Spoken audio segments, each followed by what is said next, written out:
আমি ফ্যাসিবাদের সময়ও যে কোনো দুর্ঘটনা হতো, বোমা হামলা হতো, অগ্নিসংযোগ হতো, মিডিয়ার সামনে অনায়াসে তারা বলে দিত এটা জামাত শিবিরের কাজ। কোনো তথ্য প্রমাণ ছিল না, কোনো দলিল দস্তাবেজ ছিল না, কোনো ভিডিও ফুটেজ ছিল না। আ যে যেখান থেকে পারত সব এটাকে ঘটিয়েছে জামাত শিবির ঘটিয়েছে।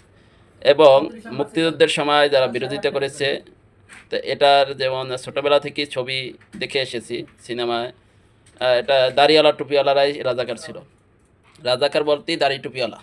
এই যে ধর্মটাকে কিভাবে হেনস্থা করা যায়, ইসলামটাকে কিভাবে অবমাননা করা যায়, এই রকমের টেন্ডেন্সি তৈরি করা হয়েছিল। নৈতিকতা, মেন্টালিটি এত নিকৃষ্ট পর্যায়ে গিয়েছিল যে মানুষের। আবার ইদানিংও দেখবেন কোনো সমস্যা হলে, কোনো জায়গায় মব সৃষ্টি হলে, আ আ জনগণ, বিক্ষুব্ধ জনগণ যদি কোথাও হামলা চালায়, আ ২-১ টা ছবি ধারণ করা হয়, এমন ছবি যারা দাড়ি টুপি আছে, মানে এরা জামাত শিবির। তাহলে আমার কথা হলো বাংলাদেশে দাড়ি টুপিওয়ালা যত লোক আছে সবই কি জামাত শিবির? অন্য কোনো দলের নেই?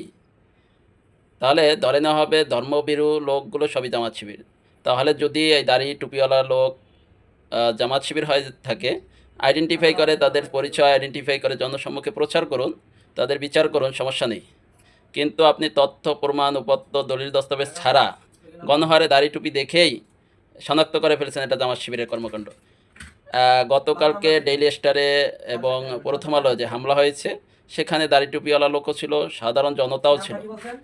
তাহলে আপনি একতরফাভাবে এটাকে আপনি একটি দলের উপর চাপিয়ে দিচ্ছেন। এই হীন মানসিকতা থেকে আপনাদের বেরিয়ে আসতে হবে। এটা বিক্ষুব্ধ জনতা। এখানে সকল দলমতের লোকেরা হাদী ভাইয়ের হত্যার প্রতিবাদ জানাতে গিয়ে বিক্ষুব্ধভাবে কিছু জনতা এটা ভাঙচুর চালিয়েছে, অগ্নিসংযোগ ঘটনা ঘটেছে। তো এটার দায়ভার আপনি একটি দলের উপর চাপিয়ে দিবেন, এটা তো হতে পারে না। দেশে আইনশৃঙ্খলা বাহিনী রয়েছে, তদন্ত কর্মকর্তা রয়েছে, তারা শনাক্ত করুক, যে দলেরই হোক তার বিচার হোক। এটাই আমি এটার বিচার যদি বিচারযোগ্য অপরাধ হয় বিচার করেন, সমস্যা নেই।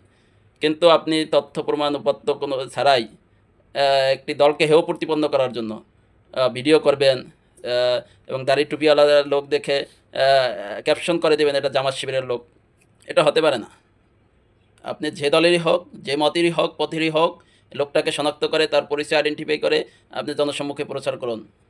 কিন্তু তথ্য প্রমাণ ছাড়া এভাবে প্রচার করবেন না, তথ্য সন্ত্রাস সৃষ্টি করবেন না। আমরা যে সন্ত্রাসের বিরুদ্ধে, ফ্যাসিজমের বিরুদ্ধে আমরা আন্দোলন করেছি, আবার নতুন করে নতুন কোনো ফ্যাসিজম চালু করবেন না। ধন্যবাদ সবাইকে। আসসালামু আলাইকুম।